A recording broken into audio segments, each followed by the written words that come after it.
Olá, pessoal do oitavo ano. Vamos continuar aí o nosso sistema reprodutor masculino. E agora a gente vai dar foco, né? Vamos falar um pouquinho mais sobre o tópico sexo masculino. Então, na puberdade, sobre a ação aí dos hormônios da hipófise, os testículos então passam a produzir os espermatozoides e o hormônio testosterona, responsável então pelo surgimento dos caracteres sexuais secundários masculinos. Não preciso mencionar porque isso já está no vídeo anterior, né? Na dúvida, voltem ali para verificar, tá? E olha lá, isso aqui é um exemplo. Ó, o surgimento de barba e o aparecimento de espinhas são algumas das alterações que ocorrem no corpo masculino durante a puberdade e adolescência.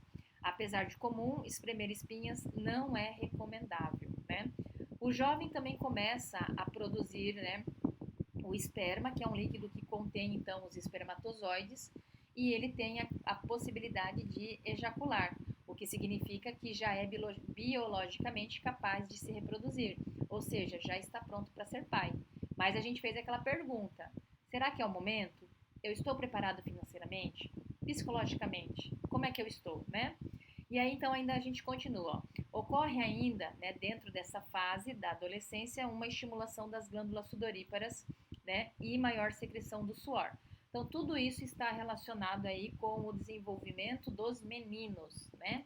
E aí nós temos então algumas mudanças que vão acontecer. A imagem apresenta o sistema genital externo, né, dos meninos, a região anterior do pênis, chamada de glande, que é essa aqui, ó, tá? Tem a pele muito fina e com muitas terminações nervosas, o que faz com que ela seja bem sensível, né? Então, muitas terminações nervosas. Essa sensibilidade está relacionada à estimulação sexual e ao prazer.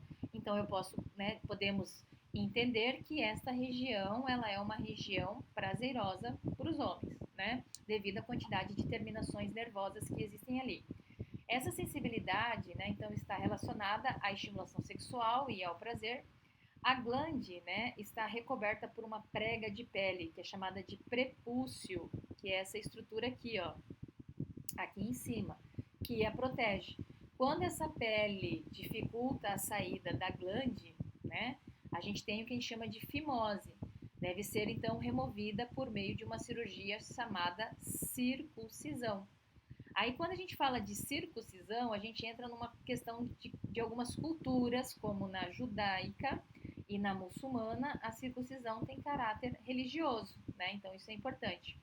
Agora, como o prepúcio, né, é uma dobra de pele, secreções naturais do corpo podem se acumular ali no interior, né, dessa região, e a ação de bactérias pode causar ali mau cheiro e até mesmo infecções. Então, portanto, né, durante o banho, a higiene ela é importantíssima. Na sequência, a gente tem aqui na lateral, a gente vai conseguir ver melhor, né, aqui, ó, né, a bolsa escrotal, essa estrutura aqui, ó. A bolsa ou saco escrotal, também conhecido como escroto, é uma bolsa de pele situada logo abaixo, né, do pênis, então fica aqui, ó, na região de trás, e que contém os dois testículos em seu interior, que são as gônadas masculinas. Quando a gente fala gônadas, é porque são as estruturas responsáveis por produzir os gametas masculinos, que são os espermatozoides. Mas vamos entender por que, que essa estrutura ela fica para fora do corpo e até afastada do corpo. Então, por ficarem na bolsa escrotal, né, e portanto fora da cavidade abdominal, os testículos permanecem a uma temperatura ligeiramente mais baixa, de 2 a 3 graus de menor do que a da temperatura do resto do corpo. Essa temperatura menor é muito importante para a formação dos espermatozoides, né, e manutenção deles. Então é importante ficar fora do corpo. Quando faz muito frio, ocorre uma aproximação, né, dos testículos em direção à cavidade abdominal, ou seja, então ele dá uma encolhida, podemos dizer assim, o que evita a perda excessiva do calor e a consequente queda da temperatura ideal para a formação dos espermatozoides, tá? Outra coisa, ó, aqui nós temos daí o corpo do pênis, região de pelos pubianos, né? E aqui na pontinha a abertura da uretra, tá? Olha o prepúcio sobre a glande, olha o prepúcio, né, não cobrindo a glande, tá? Tá mostrando aí. E aí nós temos essa imagem que mostra todo o percurso, né, do espermatozoide desde a sua formação até a sua ejaculação. Então essa figura mostra, né, agora a estrutura interna do sistema genital, que é isso aqui, masculino, e nos ajuda a entender aí melhor o seu funcionamento. Então, partindo dos testículos, né, que são os dois testículos são formados aí por finos tubos. Aí agora a gente vai ampliar aqui essa partezinha amarelinha, são os finos tubos enovelados, chamados de túbulos seminíferos, onde são produzidos então os espermatozoides. Entre os tubos também existem células responsáveis pela produção da testosterona. Então, nesta região do testículo, os meninos produzem espermatozoides e produzem o hormônio testosterona. Aí vem aqui, ó, segue para essa região chamada de epidídimo. Localizado sobre o testículo, é formado por tubos enovelados, onde os espermatozoides ficam armazenados, né, e passam por um período de amadurecimento. É aqui que eles vão ganhar o flagelo, tá? Na sequência, a gente tem aqui, ó, o ducto deferente. Aí o ducto deferente vai fazer todo esse percurso aqui, ó, tá? Com relação ao ducto deferente, né, é um ducto que sai de cada um dos epidídimos e leva os espermatozoides para a uretra, por onde serão então eliminados. Então ele faz este percurso aqui, ó. Mas para ser antes de ser eliminados, eles vão receber algumas coisas, né? E aí agora a gente entra aqui, ó, nas vesículas seminais. Localizam-se atrás da bexiga urinária e produzem aí uma secreção viscosa.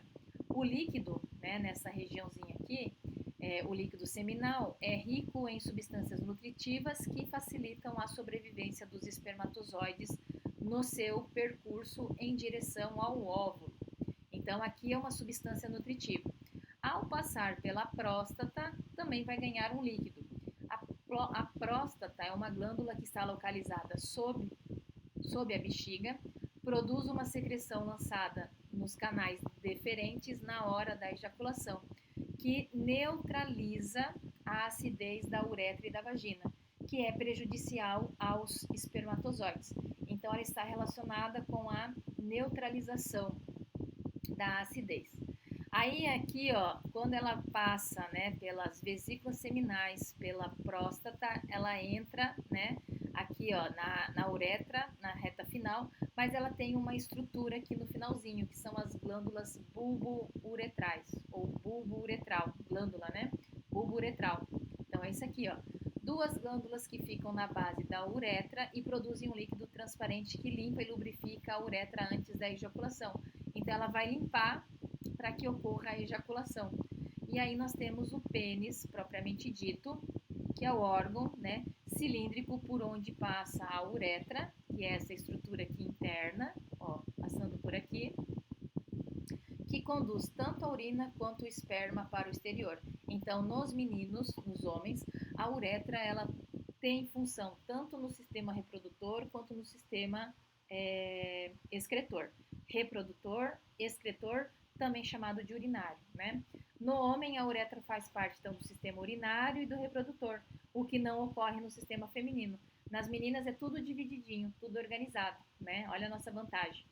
Aí, voltando ali, ó. Além disso, é preenchido por um tecido que se enche de sangue, provocando a ereção. Então, essa estrutura mais avermelhada aqui, ó, é o tecido que recebe sangue no momento do estímulo e deixa, então, o pênis, né, ereto. Tudo bem? E por último, vamos falar aqui, ó, sobre os espermatozoides, né? Os espermatozoides são formados nos testículos e a secreção das vesículas seminais, que compõem boa parte do material e da próstata, formam aí o esperma ou o sêmen, né?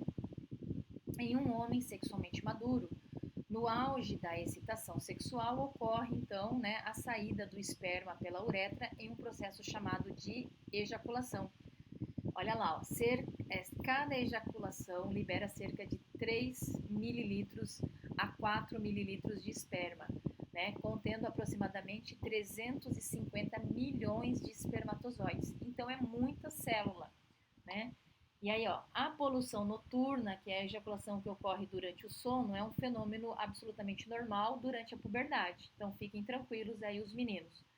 Aí, ó, como nós já comentamos, no homem, a uretra, então, é um canal por onde também é eliminado tanto a urina quanto o sêmen, né?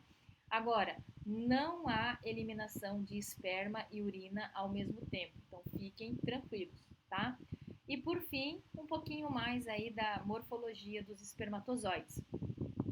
São células reprodutoras masculinas, ou seja, são gametas masculinos, são produzidos nos túbulos seminíferos, dentro dos testículos, e acumulados no epidídimo, onde terminam seu amadurecimento. Medem cerca de 60 micrômeros, não, 0,6 micrômeros, e são formados por 3 regiões. Olha lá, região da cabeça, aonde a gente tem o acrossomo, que contém enzimas que permitem a entrada do núcleo no óvulo para que ocorra então a fecundação e a formação do zigoto. Nós temos a peça intermediária, que é rica em mitocôndrias aí, ó, que produzem, né, a energia para a movimentação dos cílios, e nós temos o flagelo, que provoca a movimentação dos espermatozoides em direção aí do óvulo. Aqui eu só esqueci de falar que na região da cabeça, além do acrossomo, a gente tem o núcleo, né, que é onde contém todo o material genético masculino, pelo menos aquela parte que corresponde para que na união dessas células ocorra a formação do zigoto, né? Então contém metade das informações genéticas que serão completadas na fecundação com a outra metade vinda do núcleo do óvulo, tá? Quando lançados dentro do canal da vagina durante o ato sexual, permanecem vivos durante cerca de 3 dias, podendo fecundar o gameta feminino. Essa informação de 3 dias vai ser importante para o próximo módulo, então guardem essa informação, perfeito? Bom, pessoal, o que eu queria falar com vocês era isto e eu aguardo vocês então numa próxima oportunidade. Tchau, tchau!